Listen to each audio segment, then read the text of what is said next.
Hello everyone, and welcome to another Tactics Deep Dive with Tactics Live Tournament. That's me. But I also have the moderator and creator of the Tactics League PvP mod, YoshnJa.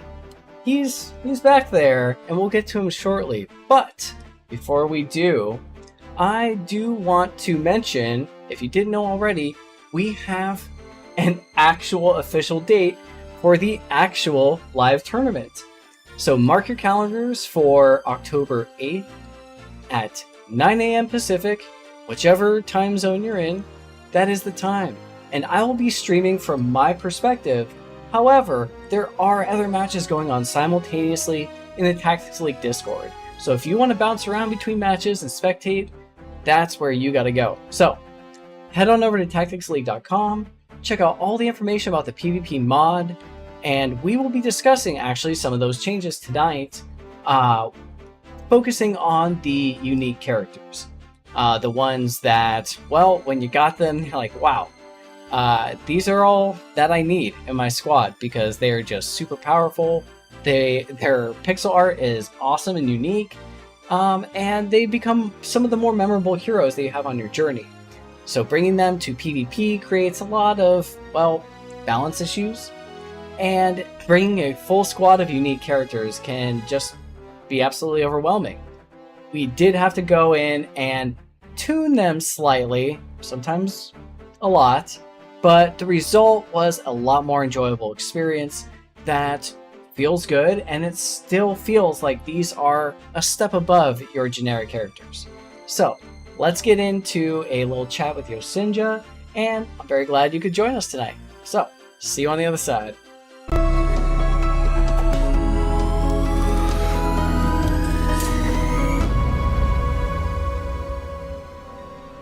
All right. Here we are. Yosh, is that you? Here I am. Oh, thank Back with another goodness. exciting edition. Yes. How are you tonight? I am doing well, Mikey. How about yourself? I'm fine. I am pumped to finally crack open this this nut of. I think what most people are like really have the most curiosity about, and that is the unique characters. Like, what have you done to my poor boy? You know, when we look at characters like Ramza, characters that were not previously available, like Delita, or even maybe some like obscure favorites like Luso. So I think the goal for tonight is to just go through each one of them and give a brief overview of how they used to be, how they are now, and maybe like what fits well with them, given their primary ability set. But before we do, feel free to introduce yourself and tell us about Tactics League. Sure. Well, if you guys haven't already heard, I'm YoshnJa from Tactics League. I am the server moderator and the tournament organizer on the Discord. Mikey's been with us for quite a while, so I'm glad to have him here as well, and doing a great job in creating these videos that help close the gap in trying to instill information about the changes caused by the PvP patch, which is numerous in nature. So bravo to you, Mikey, for helping bring in some informative videos to the viewers, as well as the people in the Discord as well, so that people can learn and get a better feel for what to expect and what to see.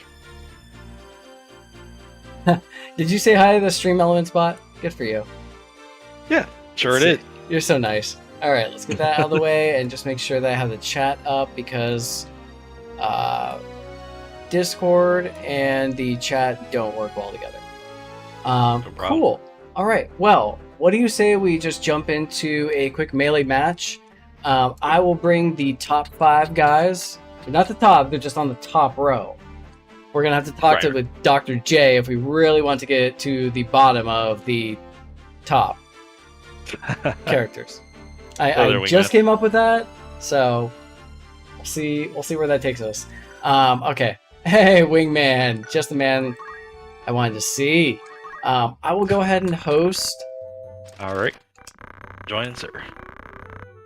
Did you You know what? I did not set up my networking. I am a buffoon. All good. I'll back up for a second. Oh, you know what? I did set it up. Wow. I don't remember that. Okay. I'm hosting. For real. All right. And we join it for real. Off to a fantastic start. Awesome. How it always goes. Please set the melee rules. Well, since you asked nicely, I shall. I'm kind of wondering, for the tournament, are we going to play with traps? No. Okay. That would be some pretty comical shenanigans, but I don't think most people would enjoy running into a trap that they couldn't see on the ground.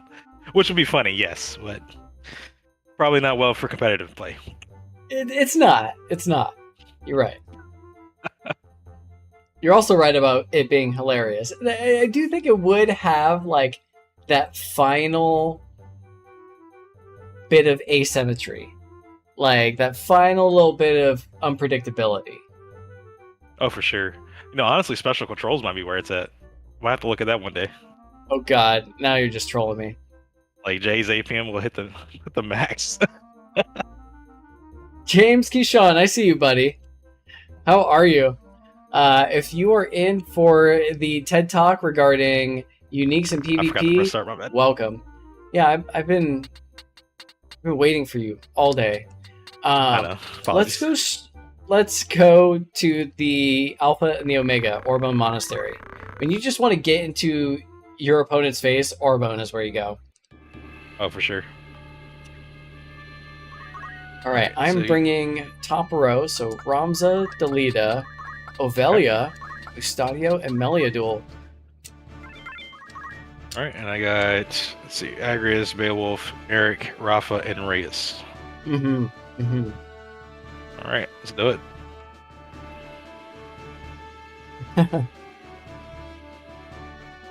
Man, I don't get enough tactics outside of Tactics League and J7 Jace. So, James, if you know of other sources where I can fuel my addiction, much appreciated. Also, I see you in Tactics League with the Rendezvous tag, and that Rendezvous leaderboard is empty right now. Plain slate since the fish catch. So I think we gotta get together sometime, bud. We gotta at least put our names up there on the board. It's nice to look at. Okay, cool. Well, since it's like, I would love to just go in order, but since it's unique characters, I don't feel as bad jumping around because we're not all unique characters from the storyline are here. We are missing Orlando. Yeah, about him. Let's do a quick. Let's do a quick, like, press F for Orlando, or like pour one out for him. We'll pour one out for Orlando. I'm done with that. So please explain yourself. Just briefly, Orlando. He's, everyone knows Orlando. Like, he's the most overpowered, unique character in the game. His skill set is overpowered. His stats are overpowered. He can literally. It's pretty much a one-man army. Like, you can pretty much just do whatever you want, darn near, especially in vanilla, where you can do stuff like double Chaos Blade or like Chaos Blade Excalibur, stuff like that, and running around using the sword play skills and just nuke anything you want, pretty much just one shot and whatever. So in that same sense, that's more or less why he isn't in the starter format roster, because of how overpowered he is. Plus, there are also some glaring issues with having him in there. Also makes it harder for Meliadul to compete because they share same skill. I think it's the entire skill set are the same. What Meliadul has, Orlando has as well, plus more. So it's a little on the rough edge. But yeah, he's out for a healthy meta, if you will. Agreed. Like, he's a Dark Knight plus Meliadul, and Meliadul's skill set, like, it becomes redundant. We don't need so many, like, gods of various types. So yeah, I like where your head's at. I do miss him, and I feel like taking away from him would just wouldn't have felt right. Like, just take him out if you're gonna gimp him, you know? 100%. Yep. I completely agree too. Like, I'd rather just go that route and just drop him out of the roster at that point instead of just nerfing him down to the ground to make him viable even. Yep. So, you know, agree or disagree. I mean, maybe he'll come back and Melee Duel will bounce, but we'll see. For now, we still have plenty of awesome options, and we can start with the one whose turn it is. Yeah, okay. Let's talk about Reyes for a bit. And I am a particular fan. I'm most likely going to be bringing Reyes as my general for the tournament. Okay, yeah, Reyes is solid. I mean, she's in the starter format, which is also what you see here is the stats and stuff carried over in Rendezvous as well. Reyes' main points is that she's the bulkiest unique out of all the unique characters. She has a starting 711 HP, which is a ton, of course, naturally, and as well she has really good stats between her physical attack and magic attack, and as well as a good starting speed as well.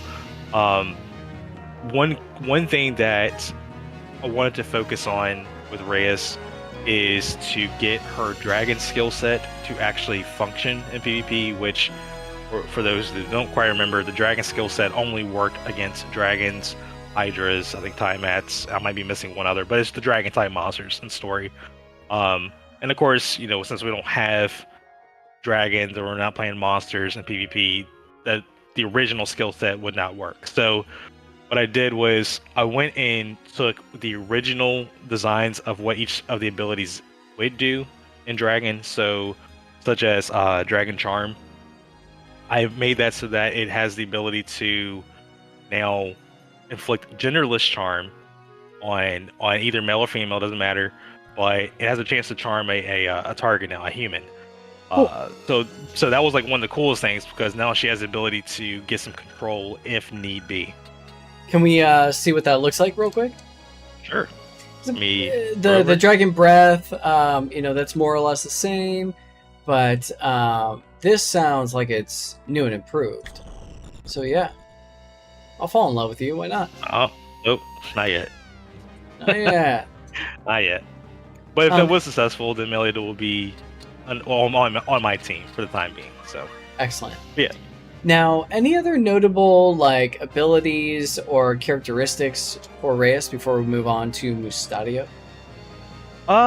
So one thing that always gets brought up is one of her weaknesses is her bravery and faith stat. She has, for the most part, the poorest of the two, and that's kind of where the balance is with hers, because she doesn't have much bravery, which means that she's not really reliant on her reaction abilities, which almost always are based on your bravery stat. So that's one of her downsides. She has the bulk to take damage, but she tends to not activate her abilities when need be. As a dragonkin, she does still retain her dual wield innately, so she's able to run stuff like, you know, dual swords or whatever, but you have to give her one of the equip abilities still, like equip swords or equip bows or whatever, so that she can make use of that. So that would take up her support slot. Okay. Wow. Ability dual wield. There we go. Yep. That's so nice. Oh, very nice.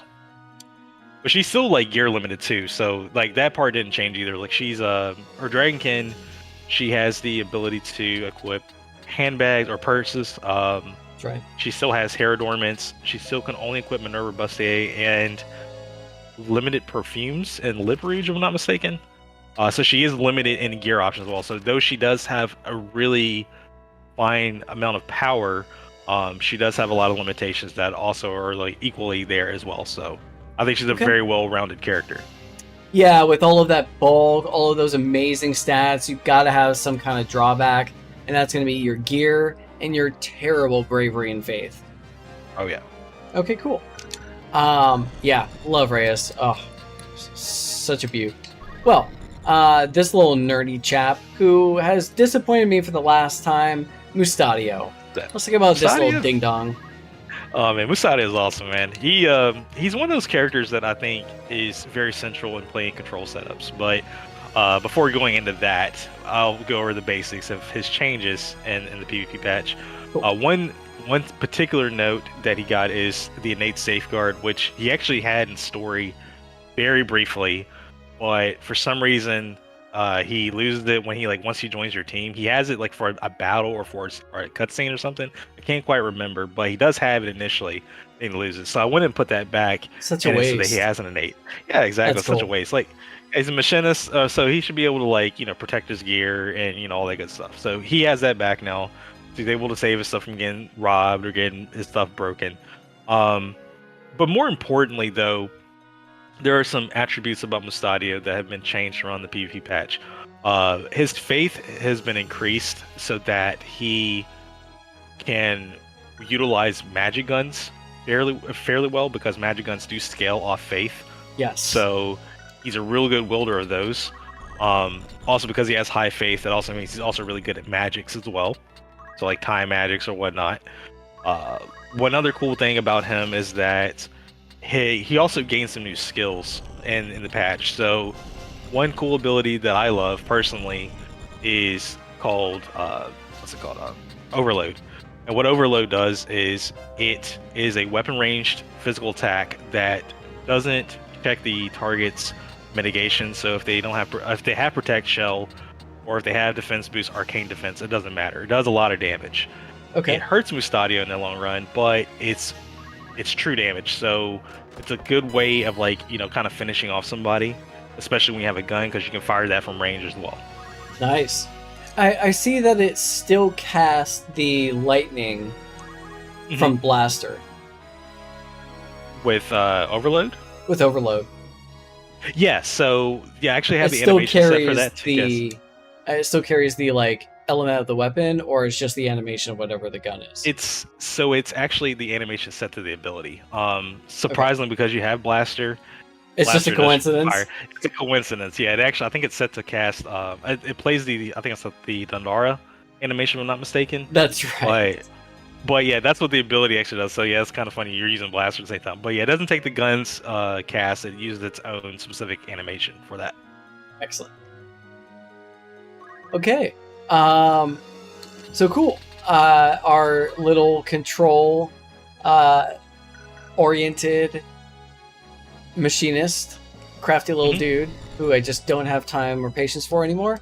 I don't give up on him. He's very solid. Very solid character. Don't give up on him. Moving over to Beowulf, the Templar, who resident Jokerfish is a big fan of. Jokerfish, wherever you are, this one's for you, bud. Oh yeah. Beowulf hasn't changed too much from from vanilla to the PvP patch.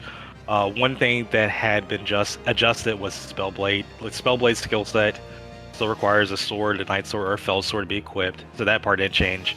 But it was mostly just the power behind each ability, which would influence the hit rate. So normally, where the abilities originally set, that was you can almost guarantee just about any of them, even if you had abysmal faith. So those have been scaled down to somewhat to where the Mystic Arts abilities are. But the key thing is that these are instant cast, so you have a better chance, especially if you augment your faith a little bit, to get those abilities off. Okay. But he's by his core, he's more or less the same character. He doesn't have any innate abilities. He still has Vengeance, but Vengeance had a little bit of a damage cap set to it, so that it doesn't, so it can't be abused by players potentially, having your own teammate attack him several times, get him low, and then you just run into a Vengeance. Vengeance's range has been reduced, and Vengeance has a 80% damage cap now, to avoid that type of abuse. So more or less, the skill set itself is the same ability, same functionalities, nothing really different in regards to that. Okay. I mean, it's just if you're not ready for his status ailments, you're going to be in a world of hurt. But yeah, there are plenty of counters to deal with him, but man, he just here it comes. There's just something so brutal about that. I mean, not that in particular, Oh, that was brutal. Yes. Not what you do. But yeah, in the hands of Jokerfish, I've definitely like had big men feel small. Yeah. Beowulf is definitely problematic when utilized right. Like just being able to get constant statuses out. It's a pain. Then you can follow up with like darkness, and it runs sword skills behind that and do like sanguine sword if you need healing or crushing blow or even like trying to get a finish off with abyssal blade or unholy sacrifice. Like he meshes really well with darkness, especially because of that. So he has like a magic and a physical, or he can have a magic and a physical combination because of that as well. So Yeah, he's I a did notice pretty he had 21 physical attack powers, so that's nuts. I mean, he does have a bracer. I'm glad you brought he's up. at 18 by default. Yeah, Dang. yeah, he's got a lot of PA by default. Yeah. So you did mention like some good pairings for Beowulf, like a Dark Knight, with his base class. Any that you would recommend for Mustadio or Reyes, since we're just kind of in that? Yeah. Before we move on. Sure. I'll start with Reyes. So Reyes, because Reyes has so much bulk, that bulk transitions to other generic jobs. One thing that she's done really well at, and just from watching people play as well, and even myself, is she's a very avid dancer. Oh yeah. Surprisingly, she's really good at geomancy as well because she has a starting 17 magic attacks. So that magic attack transitions very well to geomancer or even to samurai. So she accelerates really well, like at those jobs as well. She's pretty much, she can be whatever you want. If you want her to be physical, she can. She's really good at being a Dark Knight. She's really good at being a dancer. She's really good at being a geomancer. Like she can really do whatever you want. And because she has the bulk behind that, you have a lot of like freedom of expression when it comes to Reyes. Unless you're expressing faith-based casting or bravery-based attacks. True. Yes. Yeah. The faith thing is definitely the big drawback because you can't reliably have her run magics without having like Rod of Faith or Luminous Robe granting her the faith status, which will make her faith appear to be 100. If she doesn't have that, then she's not an ideal caster. Correct. But if she does have it, then she actually can do some casting too. I've seen some people run like Luminous Robe on her and actually do some weird shenanigans with time magics and black magic. So definitely there. And just before you even go into Mustadio, like that's kind of one of the things about the formats is trying to give players the freedom of expression with what they want to do with the character. It doesn't necessarily always mean that it's like the best thing, but you can do a lot of different things with a lot of different characters, even with the generic units. In moving on to Mustadio, Secondary classes. Secondary class. I've been using him lately with aim as a secondary. He's also really good. Yeah. I've been using him with aim a lot. Speechcraft actually been a pretty solid secondary as well. Oh, nice. And if I job change him, I've actually been really enjoying Archer Mustadio. And the reason why I like Archer Mustadio is because there was a change made to weapon we introduced a weapon rather, called the Hunter's Mark, which is a crossbow that can actually be dual-wielded with another Hunter's Mark. It's the only crossbow weapon that can be dual-wielded. Because of that, and because aim shot takes the weapon characteristics, you can actually get dual-wield attacks with stuff like leg shot, arm shot, even overload, and even disassemble. So you can double up on your damage, you can double up on your chances with some range to boot. And I've really been enjoying that a lot. But he's also really good at casting too because he has a lot of faith. So don't scoff on that either. Yeah. No. Excellent. Okay. Well, that brings us to our next character of the night. And before we move on, I'm just going to say hi to everyone in chat. What's up, James? Hi, Michael D'Angelo, QP Beats, and Bruno. Good to see you guys. Thanks for stopping by. All right, onward. All right, who we got next? Merrick. Okay. Merrick. Okay, so Merrick and Rafa. They've actually gone through a lot of changes, but since we're on Merrick, I'll focus on them first. So, Merrick and Rafa, I'm going to try to keep them separate, but they are kind of in the same sense too. They always have had issues with their skill sets. Merrick with the Nether Mantra skill set, because of the randomness that it invokes, tends to be very unfavorable in competitive play where half your abilities, like it's originally an AoE attack, so it would typically bounce in different panels that there was no valid target, and that would usually make the skill very unreliable and not fun to play. So a lot of changes went to Nether Mantra. Nether Mantra still retains its low faith formula, so that means that if Merrick is low faith, which he actually is, he's actually faith has 3 faith. Mhm. If Merrick is low faith and the target is also low faith, then the ability scales up with more damage. If the target is faith, while Merrick is low faith, then the ability does 0 damage. So the lower their faith, or if they're atheist, the more it does. If they're faith or higher faith, the less it does. That's kind of the general rule of Nether Mantra now. Nether Mantra has been changed to where it is now single target skills instead of it being random in an area. Random AoE. Yes.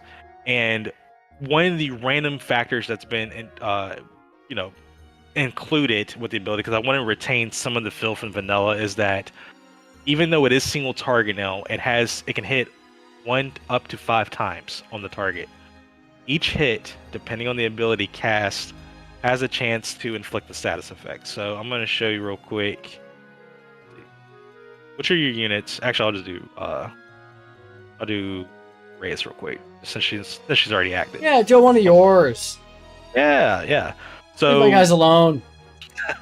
So Merrick's abilities, he Hell's Wrath has a chance to inflict silence. Nether Ashura has a chance to inflict berserk. Nether Blade has a chance to inflict poison. Maelstrom has the chance for disable. And that wasn't how it was in vanilla. Like, you just had Celestial Void as the all-encompassing like status effect, but everything else just had an element associated with it. Yeah, sure. All right, so I actually cannot hit Reyes here because of her. Oh, she's got a shoot shot. Oh, steadfast ring. That's what it is. Okay, we'll do both. That's fine. Does the Nether magic still have elemental properties? Yes, they still retain their elemental properties. So I did Impiety. Cool. So Impiety inflicts earth, or is earth elemental. These abilities are still considered magical in nature, so they scale with Shell, Arcane Strength, stuff like that.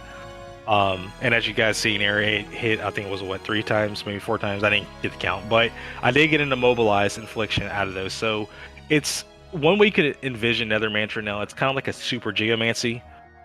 It's not an area effect, but it has an overall total chance to inflict status effect higher because it has multiple hits. Yes.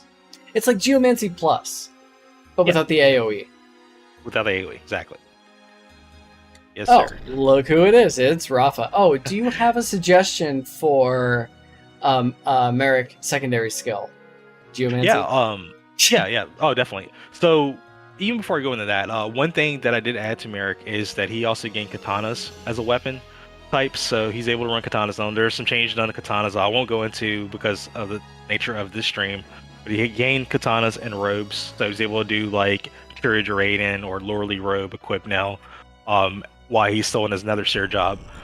One other cool thing that he has is, one cool thing he can run as a secondary is stuff like Iaido, or even physical skill sets. You could potentially give him a sword, and he's actually pretty decent at running darkness as well.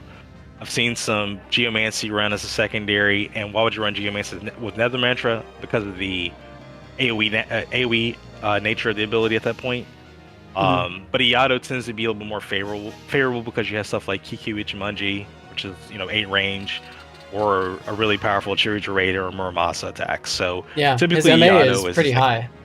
His MA is pretty high. He has no faith, so he is definitely not an option for magics. But when it comes to like non-faith magics, Iaido or Geomancy, yeah, he's pretty solid. Yep. Well, until we move on over to his sister. Let's see his sister, Miss Rafa. It's Rafa. Rafa, she also had a lot of changes done to her Sky Mantra skill set. Once again, the focus is to deviate away from the RNG nature of the skill set. Sky's Mantra actually had a lot of changes done to it because I was trying to give it something unique to and as well to the skill set, so you would consider Rafa as a pick.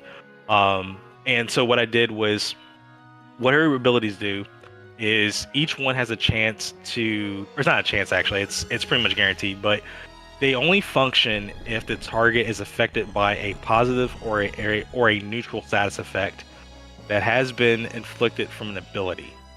I know that might have been like a word jumble there, so I'll try to explain a little yeah, better. I lost you right at the get-go. Yeah, I figured you did. So, let's say, for example, Mikey's Ramza decided to cast Kiyomori, which grants Protect and Shell to his allies. What she can do is one of her abilities allows her to actually remove Protect and Shell from a target, and if it does remove it successfully, it also deals 50% of their max HP and damage. Ooh. So it's she's like... a little bit more picky what she does, but she does a lot of, she can do a lot of damage, and she's really good at canceling effects as well. Especially bards or dancers or anyone even charging. Actually, no, that's not bard and dancer. My bad. Anyone casting spells, she has the ability to also cancel out casting of spells too. So she's got a decent handful of stuff she can do to kind of negate your opponent's plays, or even getting rid of effects like re-raise, haste, things like that. I'm trying to think if there's anyone I can even. It's like Harmony Plus. Yes, more or less. But each ability is for a different buff. So like on the to hit screen, it said that was going to be a 25% chance to hit. Like if I had the buff, is that 25% chance to remove the buff, or 25% chance for the spell to hit at all? So the ability I used was Celestial Void. Celestial Void and Corporeal Void, Merrick's ability as well, they actually function in the very opposite of what the rest of the abilities do. So what Celestial does is it actually has a 25% chance to inflict a set of negative status effects. Let me tell you which ones they are real quick.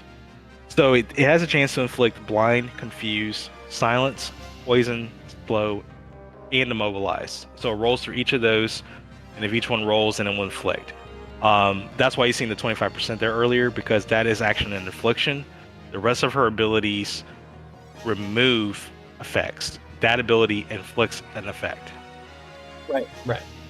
Yeah. And then Merrick, his opposite, actually removes positive effects, but the rest of his abilities inflict effects. So they're a little weird. They're probably not a user-friendly, unique character, because they're kind of hard to grasp at first. But once you get the hang of it, they're actually both of them are very much control characters, and they definitely do well what they do. It's really going to take a lot more like understanding of everything as a whole to like really get decent play out of them. I can't wait to frustrate myself later. I look forward to it. Well, cool. It looks like our main man, Ramza, is up next. Oh, and do we have a secondary job suggestion for Rafa? I mean, she is full on with the faith, yeah? Yeah, for sure. Yeah. She's got, we'll start with the faith part, because she has 69 faith. She's very well at starting with like white magics, time magics, black magics, or mystic arts, you name it pretty much. Because she has a base 17 magic attack, she's very good at Yado as well, which actually I think is probably one of her better pairings, because that way she has some really good AoE or range damage potential when Sky Masters aren't necessarily the best option, or if there's not like a good play involved with those abilities, you can always fall back on the Yado to put in work. Yes. I'll also suggest Geomancy here as well, because of the AoE infliction nature of that ability, and because she has decent MA, not the best in PA, but she has decent MA stats. So that would probably be the three I would put her on mostly. Okay. If I switch jobs, a little hard to say on this one. I'd probably go Time Mage potentially, maybe even White Mage on her, and then run Sky Mantras as secondary. Just because of the nature of those two skill sets. That's funny, is like you could set yourself up by casting a buff on a target that you want to Sky Mantra later. You can, yeah, sure can. Yes, sir. So funny. Mhm. Cool. All right, on to the main man. The titular character? Titular? Titular character or something. Yeah. Something. Ramza, the man himself.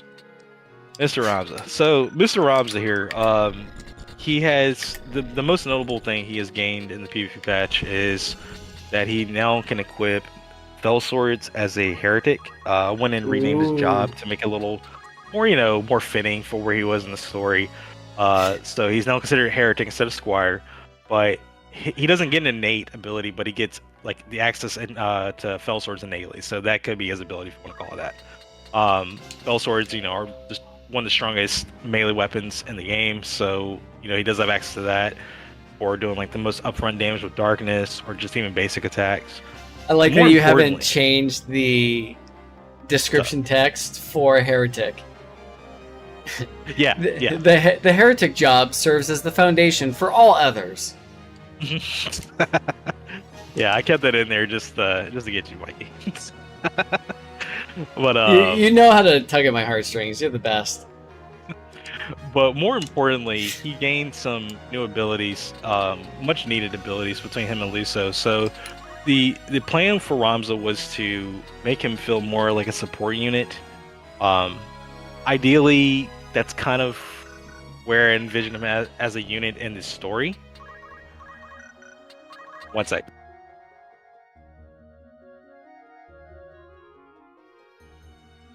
He will return. This I know. All right, my bad. Doing? I'm back.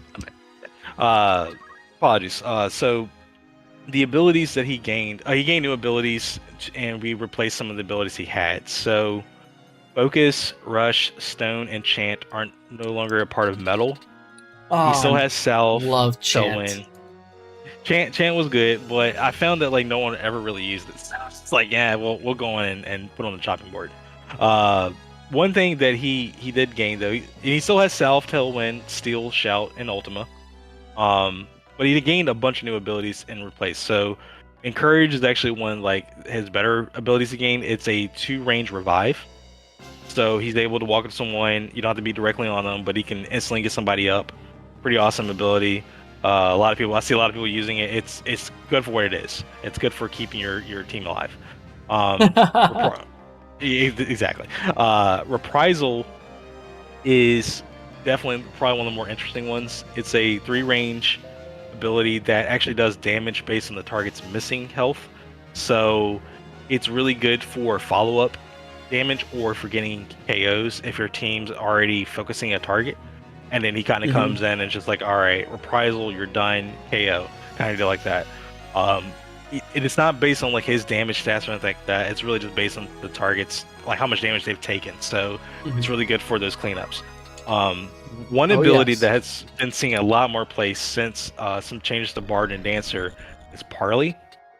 What Parley does is it's a 4-range, cancels out a target's charging, performing, or defending status. So if someone is in the middle of prepping to cast a magic, or if someone is in the middle doing a bard song or dance, or even if someone's wielding, or not wielding, but like they're in defending status through Bulwark, he can run up to them and drop that status completely, which would stop the cast or would stop the bard song or dance. And it's a good way to like kind of shut off your opponent. It's a strategic way of shutting off your opponent and preventing certain plays from happening as well. It looks like Agrius is defending right now, but it's being bestowed on her from an item, so I can't parlay her. Correct, yes. Because the defender gives her permanent defending, you can't remove that because it is being granted through equipment. But if she had it through like the defendability or through Bulwark, then yes, you could walk up to her and just be like, stop. And then that'd be the end of it. So pretty cool stuff. Excellent. Real quick, last one before we move on. I think we just have Melee Duel and Delita left and Ovelia, pretty much everyone on my team. I'm going to do a quick reprisal to show everyone just how nasty it is. You are missing all this HP. Wow. And that's a fine hit. Yes, sir. He's a fine boy. Okay. Oh yeah. Delita, the anti-hero. The anti-hero. And he is a beast in PvP as well. Ooh. Delita is... He came here. Delita is really known for his high bravery. He has his starting 85 bravery, which is the highest on the entire unique roster. So he's very reliable with his reactions. He's also really good at barehanded attacks and even katana attacks, since those both scale off bravery. One other cool thing is that as a holy knight, he is also immune to the doom status, which doom status now is a 2-tick instead of a 3-tick countdown. So he's able to avoid those outright, which is pretty cool. Holy Sword is still there, just like Agri still has Holy Sword. One of the key things that we did with Holy Sword to balance it for PvP is that each of those abilities now costs 20 MP. So there's some extra checks and balances. But also, now the bonus power of those abilities aren't there anymore. So it's no longer about damage, but it's purely about status and like the range and stuff that those abilities grant. Got it. Okay. Yep. Other than that, he's not really too different when it comes to as a job. He's really good at what he does because he has solid HP. Nice confused. Because he's really solid HP. He's got a base 12 speed as well. He's really good at doing a lot of damage up front. He can be built to do a lot of damage. He can be built to be fairly speedy while still doing a lot of damage. And he can also be fairly tanky as well. So he's a very solid, well-rounded character. He's also actually one of my favorites for rendezvous missions, especially as an Onion Knight, because he scales so well as an Onion Knight. I probably should have been running him as an Onion Knight, honestly. Maybe even like barefisted. Yeah. Not a bad idea. Not a bad idea.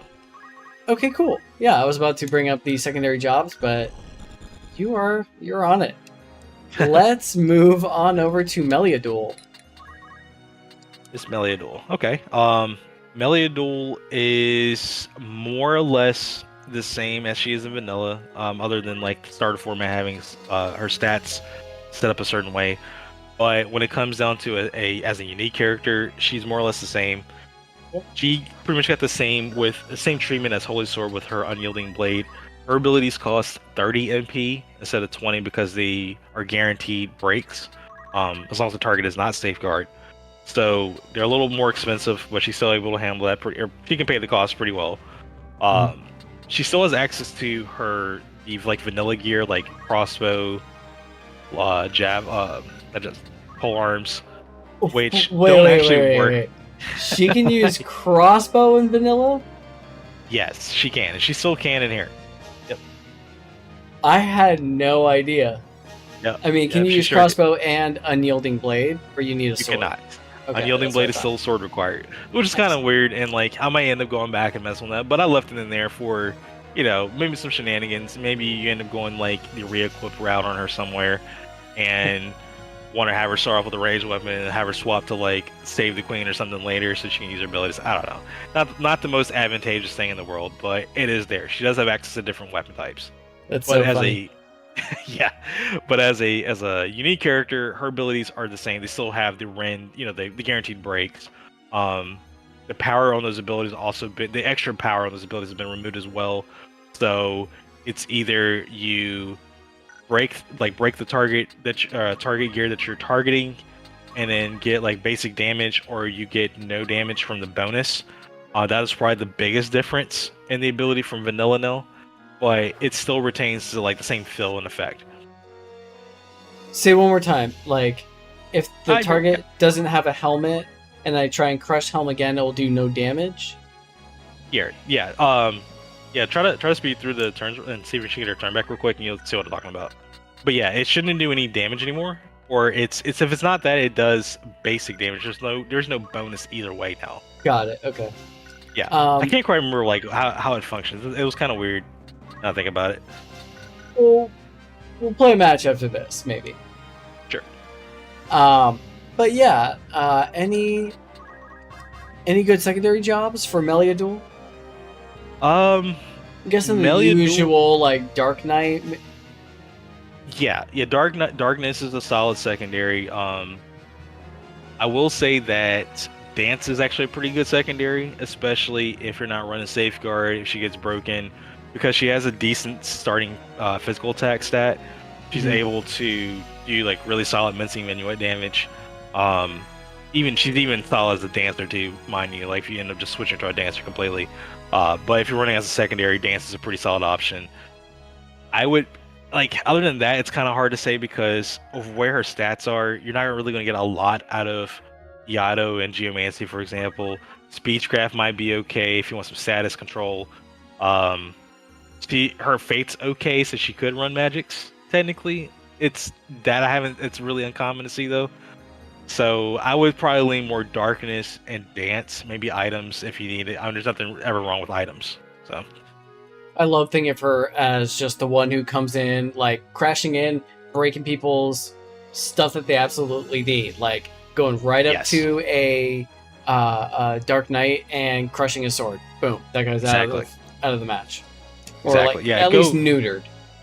Right. Go for the essential gear. Not just breaking whatever, because you have a limited amount of turns of PvP too. So you want to make sure you're getting the most bang for your buck and playing the most efficiently. And like sometimes it's worth double checking a potential target's gear to see like what they have and what you really should go for. Like if someone's running like Lordly Robe or like a shield or something that's great in Protect Shell, you might want to go for that, so that way it opens them up for more damage. Stuff like that. So. Very good. Shall we move on to the final character of this match, and then we have just 4 more after this? It's going to be real quick. Yes. Okay. But hopefully this will entice people to come check this out on their own. I mean, we're just talking about the one unique you can use per match. You can only use one at a time, and then 4 regular generics to fill everything out. But now hopefully you got your brain thinking like, oh, but what about this unique as my general with this job and these generics? How are they going to synergize? So exactly. If you're thinking that, then make sure you like and subscribe. All right, 100%. Onward to Ophelia the Princess. Awesome. So Miss Ophelia, she is an added character to the roster. Of course, you didn't really get a chance to use her in story, but you're able to use her here. She is probably I would honestly say she's the most sturdiest character out of the bunch. And the reason why is because as Princess, she has innate arcane defense boost, and stone immunity. So she is very, very sturdy. Once you give her Protect Shell, she's set. Like she takes 66% less damage from all attacks, kind of to like very good. She doesn't have the craziest amount of bulk, but she doesn't need it because she is very well at mitigating damage. She's one of my favorite characters, honestly. I should probably play her a little bit more, but I really enjoy just having this really sturdy support character in the back who does her job very well. And the reason why she does her job very well is because of Holy Magics. Holy Magics, if you're able to bring up tried and true Aegis. Holy Magics is well known for its Aegis. And if you all don't remember, Aegis would grant a target haste, re-raise, protect, shell, and regen all in one. The works. Some of the best buffs in the game. I mean, pretty much the best buffs in the game. On one target, it's pretty fast casting too. So you can usually get it off within 2, at most 3 turns. It's very quick though. So it is single target, but it's a lot. It's a lot of wholesome goodness in one go. We also exactly. We also added a couple of extra stuff to her so that she had a little more options in her Holy Magics. Look at that. Awesome. Eat your Wheaties, Mustadio. I don't know, for some reason I just love that like spell effect. But even like how simple it is. But she also has access to Barrier, which is an ability that originates from White Magics, which is basically Protect and Shell all combined. It's like a really large area Protect Shell instant cast. She has that as well. And she also gained Holy, because her skill set's called Holy Magic, so she should have Holy. Holy. Hey, welcome to the channel. I'm not sure who that is because your little portrait is blocking them. Jim. Hey, welcome, bud. Thanks for joining us tonight. Glad you were interested in Tactics multiplayer. You have excellent timing. Okay. So yes, holy for the holy magic user. 100% agreed. Of course. It's only natural. But even better, she has an upgraded Asuna. It's called Dispelna. And what Dispelna does is it basically is Asuna, but it has more debuffs that it can neutralize or cleanse rather. So that was funny. So she has, I think she can pretty much get anyone out of almost any status effect. It's not every status effect, but it's darn near every single one in the game now. So she's really good at that as well. There's a few that she's not able to do. Some have to be remedied through certain means, like Chicken. You have to like get their bravery up to get them out of there. What she's not able to cleanse that, but she's able to cleanse Charm and some other stuff that are really hard to get rid of normally. She does have that in her toolkit. But I enjoy Avila. She's one of my favorite uniques, especially for support characters. One of my favorite secondaries I love to put on her is Speechcraft or Iato. And Speechcraft is just because she's already a support character, so Speechcraft is to help could get some control on the opponent, especially if she's being pushed. And also really good for giving a plus brave to a Chicken user if that is the case as well.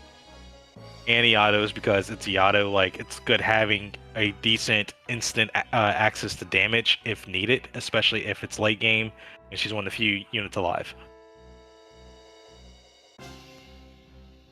That was all very informative.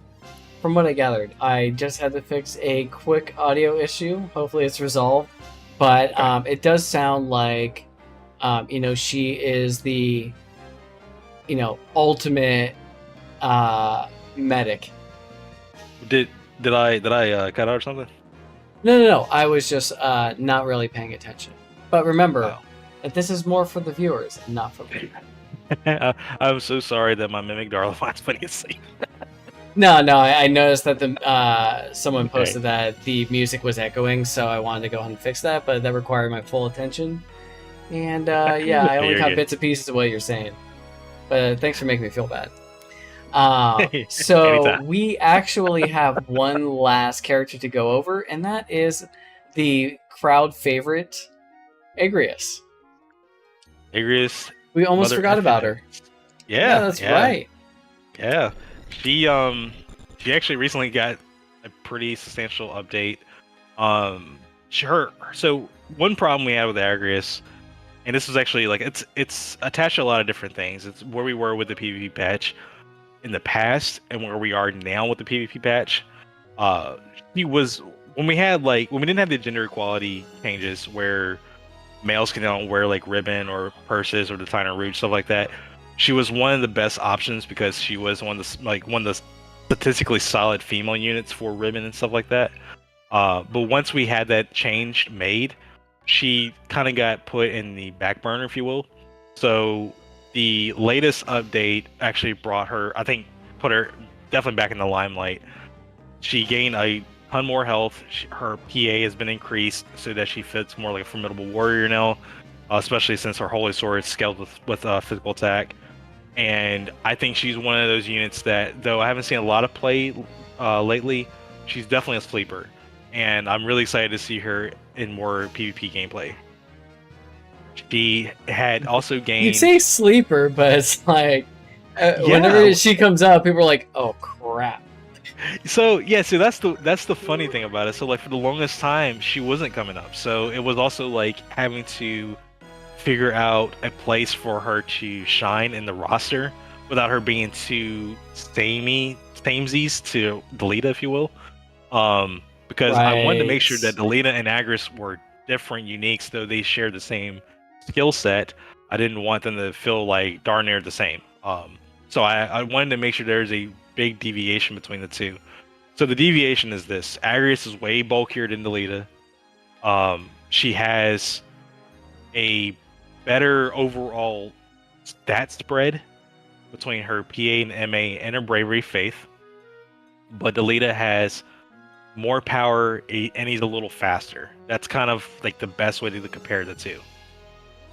Because she did get her physical attack increased, she's a very much a formidable fighter now, and I think that's kind of where we'll see her kind of pop back up more so in the meta game, if you will. But yeah, she was one of those characters that just kind of got lost in the wind, and I'm hoping to see her, really taking some wins again, as she used to.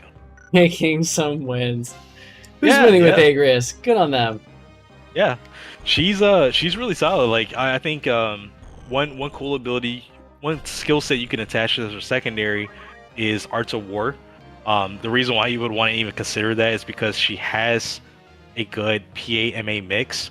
That when you use the Saint Cross ability or even Mowdown, because she has solid physical attack. Saint Cross scales really well with the way her stats are. So it's a AoE magic based holy attack. It's kind of like doing like holy Yato, if you will. Probably the best way to explain it. Right. She's a really good user for that. But she also has innate absorb holy as a holy knight, and so you can do some shenanigans, if you will, where you have a team that's utilizing Saint Cross that hits her because she can be hit by it, and then she heals, right?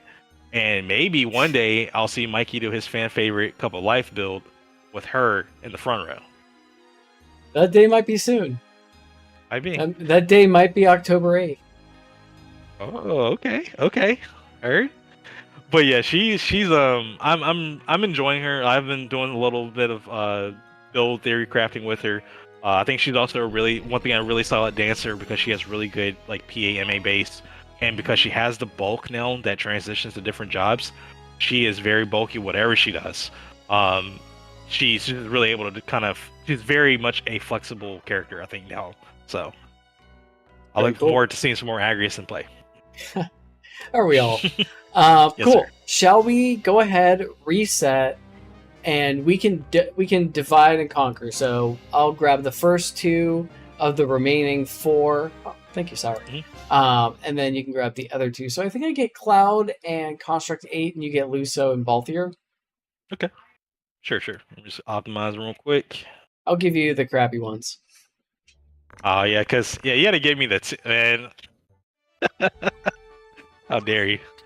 I love those two more. So. That's all good. Actually, Luso, I've got some explaining to do with him, so I'm definitely looking forward to talking about him. But yeah, let's you start do. off with Cloud. I'm ready to join whenever you're good. Excellent. Hosting now. All right.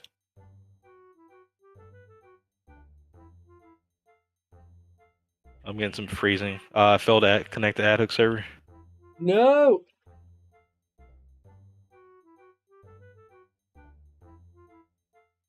I mean, yeah, Oaks. It's in the name. All you're whining about Agrius. I'm still searching. Still searching. Okay. There you go. Oh, okay, that was weird. Okay.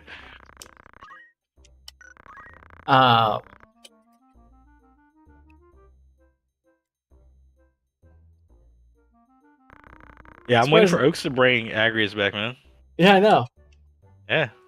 That's your thing. That's your name. Mm-hmm. Mr. Luso and Mr. Balthier. 2v2. 2v2. We should do that. We should do uniques only, but 2v2 format. I honestly, I've thought about that. I really have, like, doing something like that one day. I mean, like a 2v2 or like a 3v3 unique. Is it really just like not up to you and your opponent? Like, do whatever the hell you want. Well, of course. I mean, like actually doing something like official, if you will, like actually having like a tournament or a cup, just like some kind of random out of the blue shenanigan like that. But I think it'd be interesting, honestly. Where I Construct Bay at? Construct Bay. Yes, all right. Starting off with the ever speedy Balthier. Mr. Balthier, the leading man. I always like to think of him as Mustadio Plus, but I'm gonna get a lot of hate for that. I mean, yes. Don't put him in the same crappy bin as Mustadio, alright? He's better than that. Yeah, like Vanilla, he completely outclassed him in Vanilla. There's no question there. Same skill set. the same three abilities plus barrage. Like that's just a win-win right off the bat. Barrage So is nasty. barrage is super It nasty. is barrage. You may as well just name Balthier Barrage. Like that's why you get it. Pretty much. And you know, speaking of barrage isn't there anymore. Like what? That's crazy. Well, not exactly. So obviously having an attack that can attack you 4 times at half damage, but that can be really strong, especially when you factor the increased like proc chance on weapon attacks that we had also in the PvP patch, where anytime you attack with a weapon, it has a 50% chance to proc its ability or cast effect or whatever. So if he did have barrage, each attack would be 50% chance per hit times 4. So do the math there. You can completely nuke Saul somebody. C has done the math, and it's 100%. Yes, pretty much. So between that and just the way barrage function, barrage is goes bye-bye. But what I ended up doing was I tried to give him something still unique so that he retains his unique feel. So instead of having barrage, leg shot, and arm shot, which leg shot and arm shots from Estadio, what I did was I dropped those 3 abilities. He doesn't have leg shot, arm shot, and barrage, but he now has his Final Fantasy 12 quickening abilities, or like reimagined, if you will, and Element of Treachery, Tides of Fate, and Fires of War. So what I'm going to do is I'm going to actually do Element of Treachery. I actually really enjoy this ability for some reason. What this ability does, and it follows true to the FF12 version, it can do big damage, or it can do little to no damage. It's a random damage attack, but it isn't it's in an area. Let me show you guys real quick. Drop a big old rock on top of your head. Oh, this looks familiar. Yeah, it looks like meteor, right? It does, so far. Okay, so I got a decent roll there. Oof. Okay. Did you get a crit? Because you pushed me back. Did I push you back? You did. Oh, okay. Can that ability score a critical hit?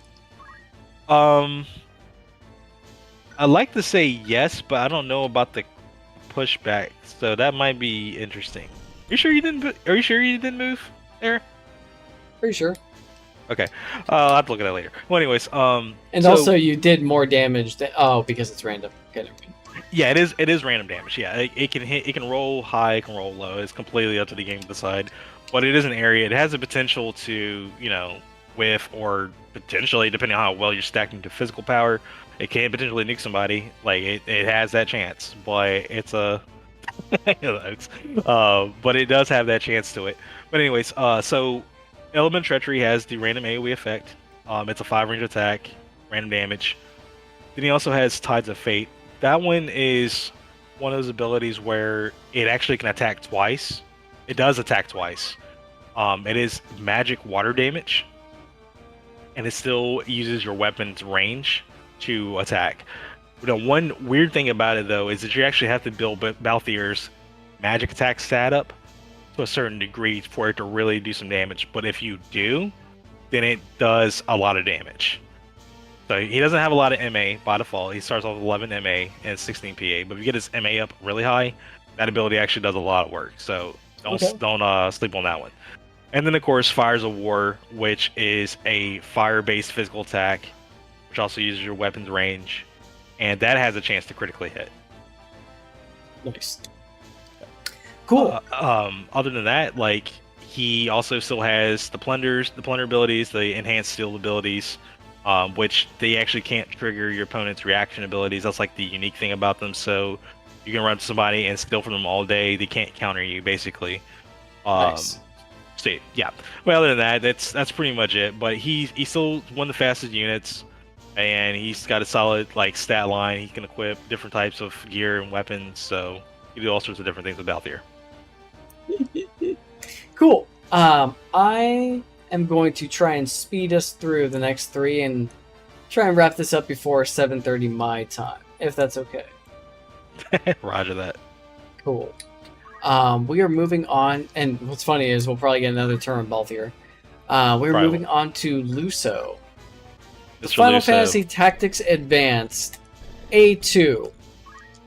Yeah.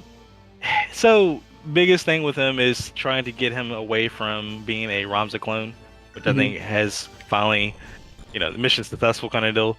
The one thing that Luso is in the PvP patches, he basically resembles the Blue Mage from the other Final Fantasy games. So he has a bunch of monster skills from Tactics, and Mighty Guard was actually added, which isn't in Tactics, but those are in different games. But anyways, he has a bunch of different monster-based skills in his skill set, and he's been like super fun to play with ever since that's been changed.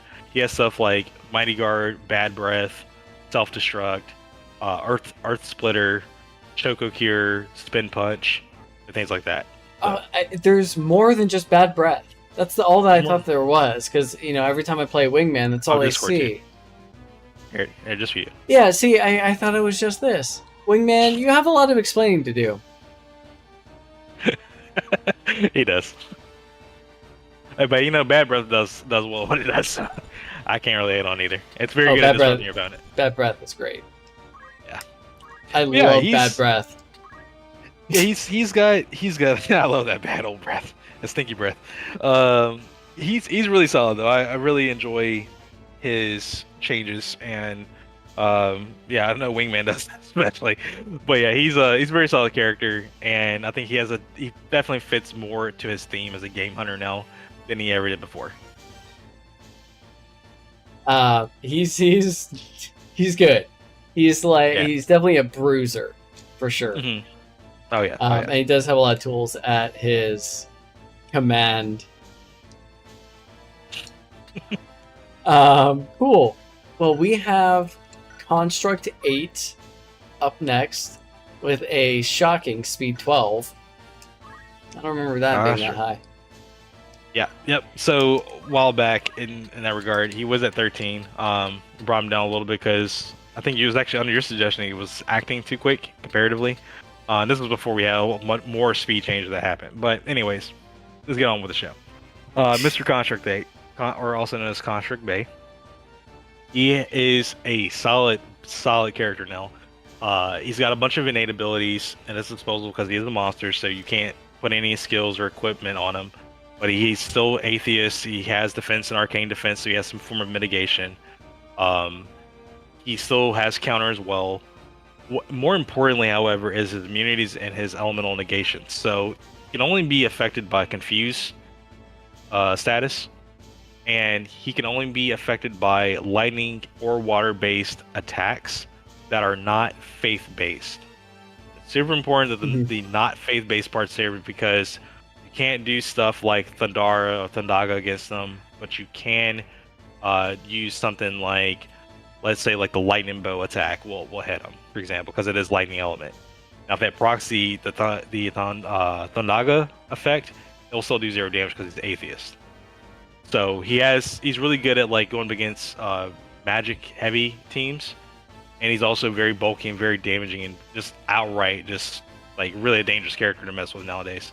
But we also added some new stuff to him as well. So one cool thing that we added to him recently is Boost. What Boost does is it gives him, for the cost of 1 MP, the only one he has. Speed.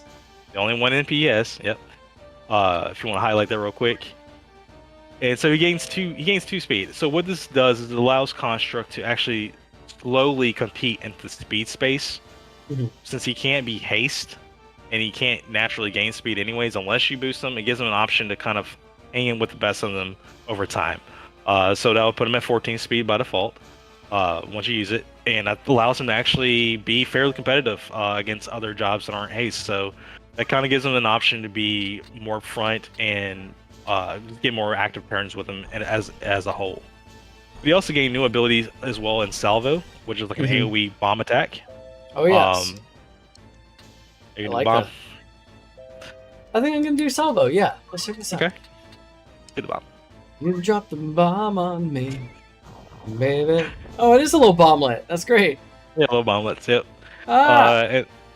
Terminate, which is a Wingman favorite. That one actually, that is more or less a larger self-destruct from Luso, but because he is slow naturally and because he only has 3 move, it's a little hard to get off. But if you can get it off, it's very satisfying, just kind of blowing up in your opponent's face and nuking the field. And then he also gained a new ability in Transfer, which allows him to basically do Chant, your favorite, and allow him to move some of his HP off to heal another ally. Sweet. He seems very self-destructive. Like all of his abilities have some kind of recoil. Yes, all of his damaging abilities do. Yeah. Okay. Yep. So there are some tradebacks, there are some traits to using some of his stuff.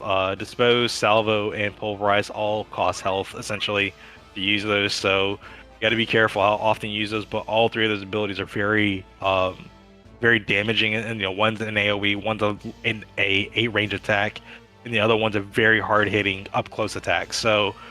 And it is also guaranteed attack as well and pulverize. So he's got a lot of different options in terms of how to attack, but he also now has some interesting potential support abilities as well. So he's always able to do something. Because the first turn, unless you can get in range of a dispose, it's kind of hard to play it. Really get something done with him now. And you have something like boost or salvo even if you want. So he's got a little bit more play in him. He definitely does. Yeah. Last character. Last character. Oh, Cloud, yeah. Cloud. Our soldier. The old soldier. Cloud went through an extensive amount of changes to get him to where he is today.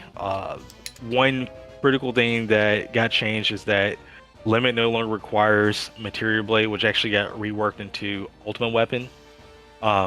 He also gained Double Hand as an innate ability, which is kind of a callback to how he holds his weapons in FF7.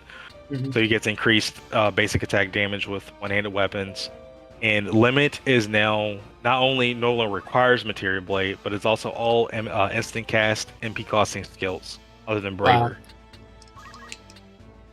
Okay. And they did not cast MP before. They just Correct. took a long time to cast.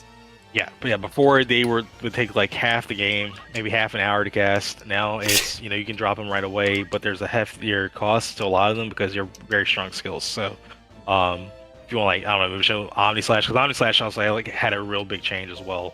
It's now an AOE. It hits up to 5 times, but it hits randomly within the area effect. So it can potentially nuke, it could potentially whiff, stuff like that. Okay.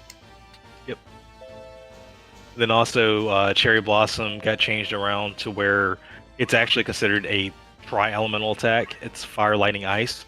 One interesting note about that is because it is multi-element. If your target is wearing anything that absorbs or halves any of those elements, then the ability is automatically reduced in damage or is entirely absorbed, stuff like that. So it can do a lot of damage, but it also can be checked fairly heavily. Interesting.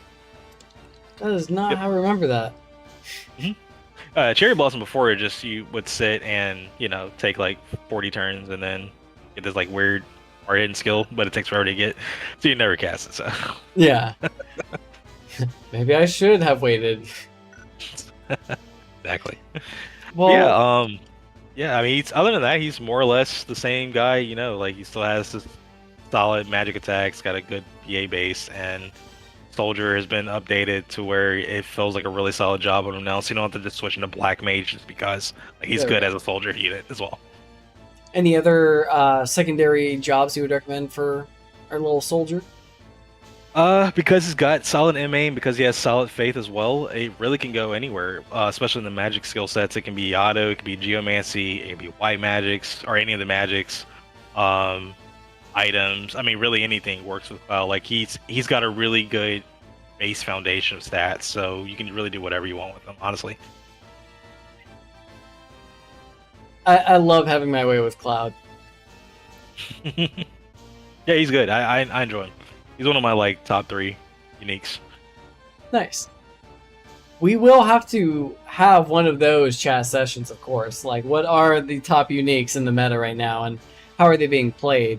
I think is the real determining factor of it's not, yes, Agrius is just naturally the best because whatever, right. It's how you play them and how you build your roster around them. Exactly. So with that, with the promise of another video, I think that is a good point in which to end this one. Sure. Yosh, I really appreciate you taking, an hour plus to talk about this amazing mod you've been working on, and congratulations once again for finishing it and for getting the tournament actually up and running. We do have participants. There is a set date. I am playing, which is probably the most important part. So yeah, thank you for all of this and for everything you're doing for this amazing community. I appreciate it, and honestly, like, at the end of the day, like, I wouldn't be doing this without the community. So thank you as well, Mikey, and thank you to everyone else a part of the Tactics League Discord that's been especially actively testing and being involved in providing feedback and stuff like that. Very important to getting the patch to where it is today. I'm very happy with the patch and its progress and where it is. And there's always going to be more work done in the future, but I think it's a very solid foundation where it is, especially for the upcoming tournament. Totally agree. Well, I'm gonna say goodbye to the peeps, and I'll probably be seeing you soon in the Discord. Or that. All right, Mikey. All right. Have a good night, Yosh. All right, and also a good one to you as well, viewers. Thank you guys for putting up with me, and I will catch you all later. All right. Take care, bud. All right, man. All right, bye-bye.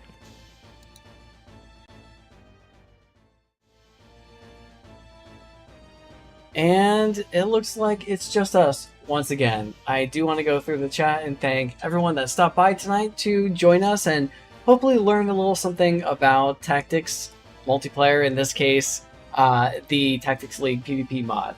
And, of course, what brought us to Final Fantasy Tactics in the first place, and it's these unique characters, the memorable ones, the mighty heroes. I guess to answer the question of what brought you here in the first place, are they totally changed? Not at all. You will find that these unique characters are pretty familiar still. Some of them, well, one of them is missing, notably, but for the most part, they are the same memorable characters you remember. So definitely try to come by the Tactics League Discord, get started with the PvP mod, and try them out for yourself. Test your wits against another human being who is just as passionate about this game as you are. With that said, please like if you haven't already, subscribe if you're interested in this kind of stuff and want to see more, and share with a friend who might also be interested in getting into some Tactics multiplayer with you. So, gonna go down the list to thank everybody who stopped by tonight. YoshnJa, Tactics League, you are here. Wingman, thank you for stopping by. Oaks, always a pleasure to see you. Holding down the chat with your hilarious sense of humor. We have, it looks like someone from Thailand saying, wow. Wow to you, sire. Thank you for stopping by. John M., thank you for fixing my audio. We also have Bruno. Hey, good to see you again, buddy. We saw QP Beats earlier in the stream. Michael D'Angelo doing his laundry. Good man. It's very important to look and smell clean. James Kishon, always good to see you. Can't wait till you get your PC running so we can have a rendezvous match at long last. For everyone else that was watching that did not say hi in the chat, thank you for checking out tonight's content. I will see you in the next video. Till then, be well, everyone.